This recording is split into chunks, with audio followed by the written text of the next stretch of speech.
বছরের মন্দির এটা? আমার যখন 18 বছর বয়স তখন থেকে আমি এই মন্দিরে পরিচালনা করি। আর এখন আমার বয়স হলো 71-এর কাছাকাছি। এই এখন অবধি আমি এই মন্দিরটা দেখাশোনা করে মন্দিরটা রাখছি। এবং এখন আমার পাড়ার কিছু ছেলে সবাই মিলে সহযোগিতা করে এই মন্দিরটা এরমভাবে চলছে। মায়ের যা ছিল পায়ের তোড়া, তারপরে হাতের কানের এগুলো সব চুরি হয়ে গেছে, গলার, তারপরে হলো টিকলি।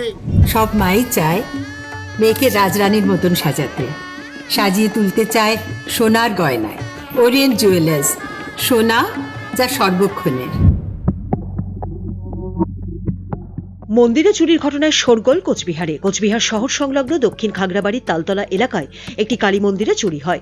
তালা ভেঙে প্রতিমার গয়না ও প্রণামী বাক্স থেকে টাকা চুরি করে দুষ্কৃতীরা চম্পট দিয়েছে বলে জানা গেছে। স্থানীয় বাসিন্দা বিপিন কুমার সিংহ রায় জানান, তারাই এই মন্দিরটি পরিচালনা করেন। শনিবার ভোরে তারা খবর পান মন্দিরের তালা ভাঙা অবস্থায় পড়ে রয়েছে। সেখানে গিয়ে দেখা যায় অনেক কিছুই খোয়া গেছে। বিষয়টি ইতিমধ্যেই জানানো হয়েছে পুলিশে। কোচবিহার থেকে শিবশঙ্কর সূত্রধরের রিপোর্ট, উত্তরবঙ্গ সংবাদ।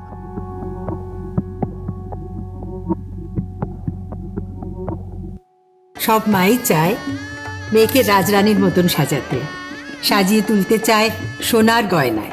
ওরিয়েন্ট জুয়েলার্স, সোনা যা সর্বক্ষণের।